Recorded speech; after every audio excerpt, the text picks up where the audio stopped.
Oh, hey guys. Oh, yeah. I guess I have to record the review, huh? No funny edit or meme at the beginning of this one. I don't think it's appropriate. Given everything about this chapter. All right. Fuck it. Alright, I changed to look more presentable. I don't want to look depressed in my videos. I do that enough in my spare time. Anyway, here's my review for One Piece Chapter 1098, The Birth of Bonnie, which, I always thought I'd be excited for that chapter title. Not so much here, folks. I mean, this chapter was so emotionally taxing that Oda couldn't finish it. As far as I'm aware, this is the first time in 25 years that he has published an unfinished chapter. And mind you, the first time he started taking regular breaks was just a year or two ago. And I mean, as a fan of series like Jujutsu Kaisen, Black Clover, My Hero Academia, and Hunter x Hunter, I'm no stranger to unfinished chapters being published in the magazine, but I'm honestly shocked that it took this long for Oda to publish an unfinished chapter. That being said, this next week's a break week, and I'm going to be honest, I wouldn't be upset if the next couple weeks were also break weeks. I think we all agree the last thing we want is for Oda to fucking work himself to death or end up permanently damaged like Togashi did. But alright, that's enough stalling, let's just get into this chapter. The cover request this week is nothing particularly mind-blowing. Though, even though it is unfinished, it still looks badass. It's Brook powering his electric guitar using this giant electric eel. I don't know if it's plugged into the eel or whatever. Look, I have enough to think about this chapter. I'm not adding the logistics of this on top of that. Jumping right in, we start on Baltigo at the Revolutionary HQ, where all hell is breaking loose. They're receiving a call from a squadron located in some kingdom called Toomey, which I don't know if we've ever heard of before. Eva responds saying they're too busy dealing with the injured from the Goa kingdom, so this must take place around the time in the Ace Sabo Luffy flashback that we saw them. However, Kuma steps in and offers to go help the Toomey uprising, to which Eva objects, saying that Kuma has been far too reckless since the day Ginny was captured. But Kuma pays it no mind and goes anyway, and we see him confronting a group of enemies who are all intimidated by his mess. It's here we get the full context of Ginny's abduction, finding out she was captured to be a wife of a celestial dragon, which we all know what that really means. I don't want to say it because I don't want this to get age restricted or anything, but fuck man, this is some tough shit. Kuma didn't marry Ginny to prevent her from being enslaved just by being related to him, but even after all that, she just gets taken anyway to be some fucking stupid noble's sex slave? This could be the darkest One Piece has ever gotten. I don't know, is that a fair statement to make? After this, we see the Toomey Kingdom's revolution was successful after 3 years of fighting, and Kuma lets Dragon know that he's too drained to return using his devil fruit power, so he has to come back by ship, which is a pretty interesting thing to note, because I don't think up until this point we've seen any sign of Kuma's fruit having sort of a limit. At least in terms of running out of stamina. It has a distance limit or whatever, but aside from him seemingly being unable to fly over the red line, maybe the reason he had to climb it was because he just couldn't use his fruit again and he had to recharge it, and that's why he was able to when he was back on top of Maury.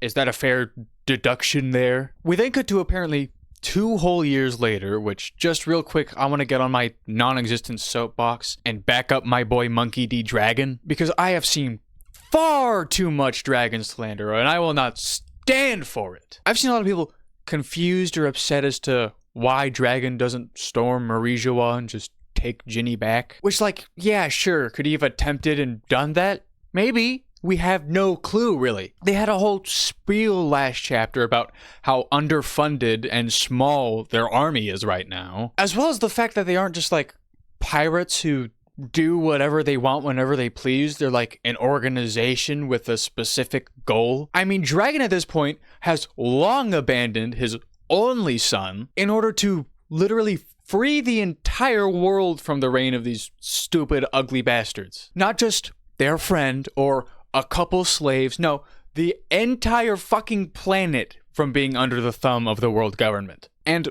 all future generations moving forward. So no, I don't think he's just going to give that up because someone he happened to be close to got captured and taken to Maury. Because he's doing it for everyone that's up on that giant big red rock and everyone who's below that giant big red rock as well.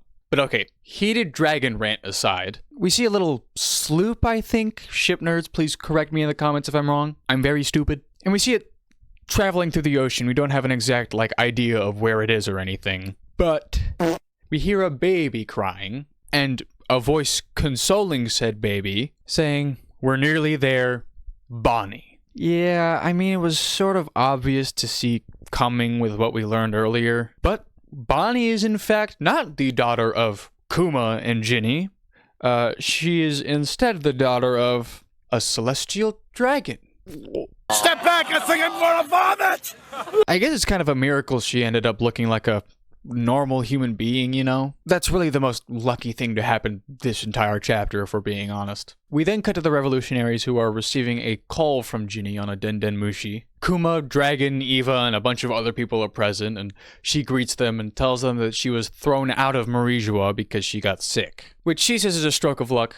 I take it considering the fact she got Bonnie far the fuck away from there. Kuma looks absolutely shaken when she says that she's sick, before Ginny continues on saying that though she wanted to see them all, she'd have to say goodbye there due to just how bad her condition was getting. Which, as you can imagine, sends Kuma into a panic, begging Ginny to tell him where she is. We then see a silhouette of Ginny speaking into the Den Mushi, before she goes on to say that it's not worth it because she's essentially on death's door as it is. Saying that she's glad that he's worried, but she'd rather him not see her like this. Kuma then rushes out of the room, saying he knows the one place she would go to, which of course we later see is Sorbet Kingdom. I mean, if that wasn't obvious. As Ginny continues on to give her final words, asking Dragon to take care of Kuma, considering he has a very big heart.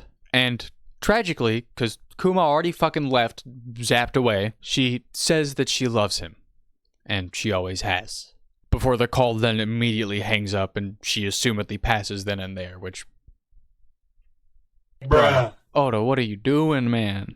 Why? And I mean, everyone's right. For the first chapter and after all these years to be published unfinished, it really kind of adds to the emotion of the chapter. Even though I know it's all eventually going to get cleaned up in the volume release. But I genuinely wouldn't even be surprised if the emotional weight of this chapter is actually one of the reasons Oda wasn't able to finish it. This is truly the Dark Souls of One Piece chapters. Continuing this tragic tale, Kuma has arrived at Sorbet Kingdom too little, too late. As the old folks are surprised by Kuma's sudden appearance, they explain what became of Ginny. It seems as though Ginny's whole body was covered in these blue stones whenever she was exposed to the sunlight. We do get glimpses of her hand and her foot, and this shit just looks horrid. Like just scabs all over your body, but it's literally stones, like, ugh. And we see Kuma then breaking down, holding Ginny's dead body in his arms as he remembers all of his memories of him and her growing up together. And then we see baby Bonnie crying, as the elders go on to explain that she used up the rest of her life force in order to get her daughter to the one place she knew would be safe, which also happens to be the one place that she knew Kuma would go. She knew he would take care of Bonnie, no questions asked. Oh, that's so beautiful. Kuma then declares to Ginny that she can rest now as he is going to take care of Bonnie for her. And this panel of him in the church aisle, under the sunlight, under the cross, which might I add has a sun in the middle of it, has got to be one of the most beautiful panels as of recently, if not one of the best in the series as a whole. And it's not even finished. But yeah, that sun is very conspicuous. It really makes me wonder if the sun god Nika is like an actual written deity that is worshipped and told about, and maybe he's even in like the Bible that Kuma has. We cut to sometime later as the elders are trying their best to assist Kuma in taking care of little baby Bonnie, instructing him on how to feed her with the bottle and saying he needs to get a iron cage for Bonnie to sleep in so he doesn't fucking crush her in his sleep, which, you know, fair point. I probably wouldn't have thought of that.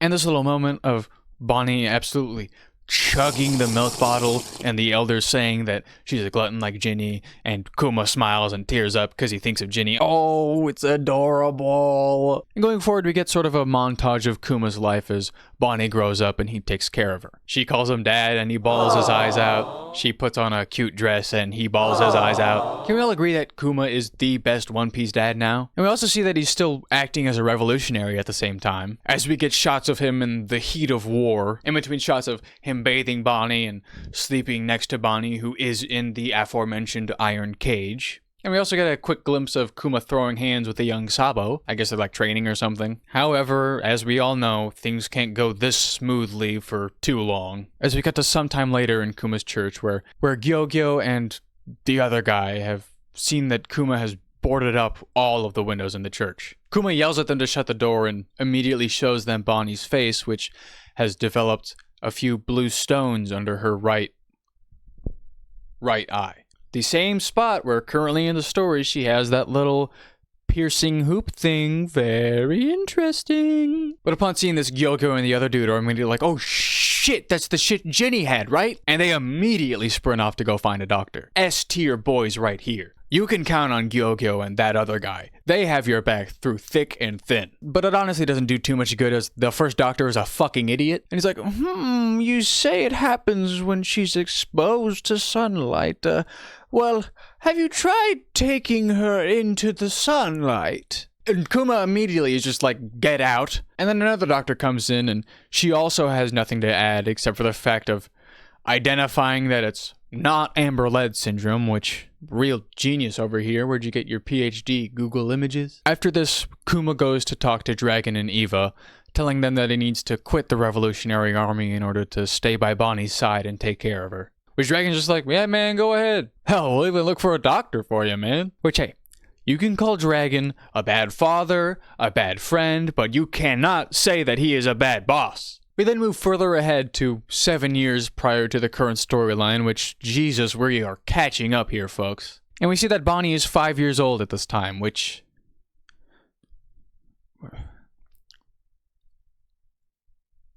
FBI, open up! But we see Bonnie chasing some kids through a church. They're screaming, they call her a vampire, and they taunt her about not being able to leave the church. Then one of them holds up a cross and is like, ha!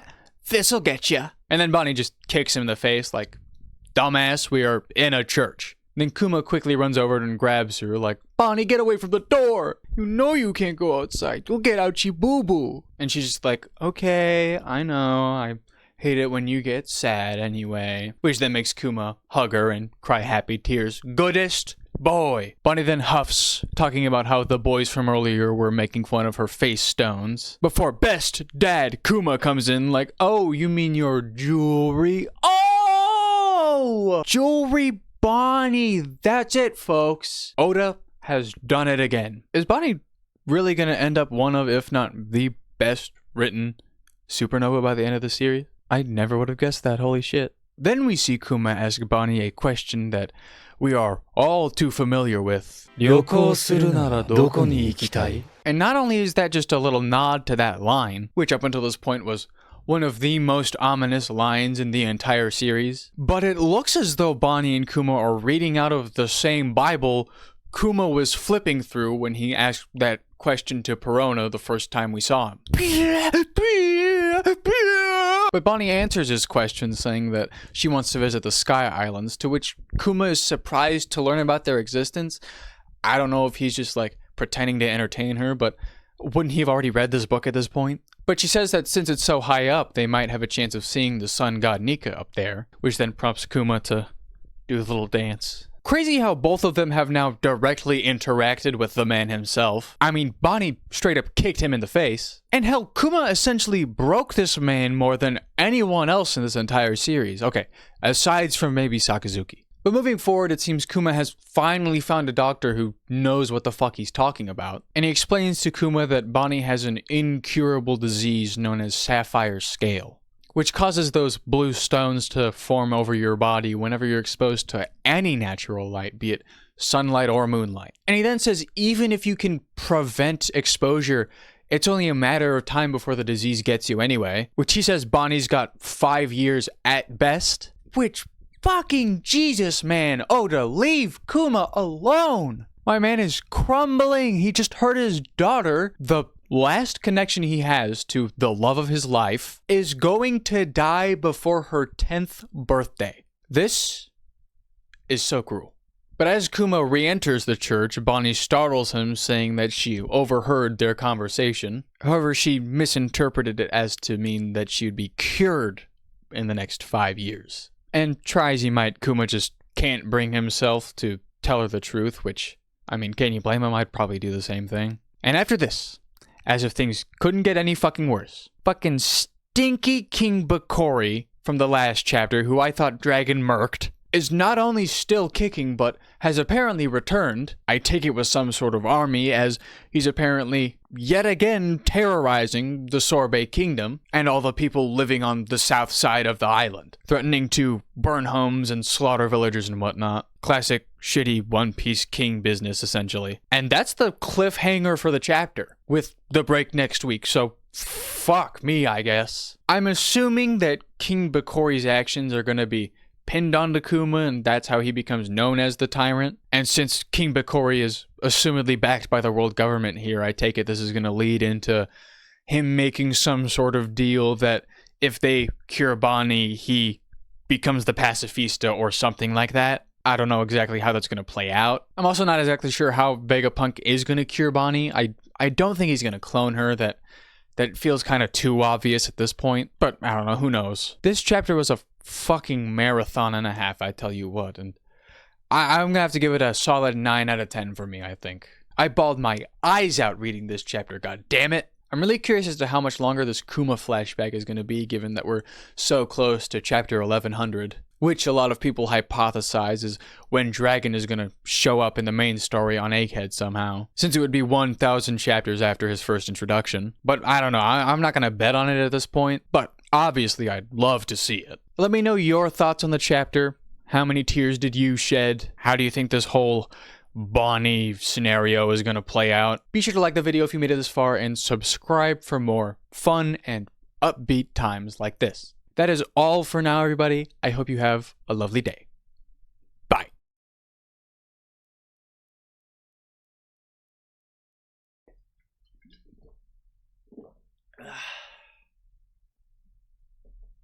Water, by the way.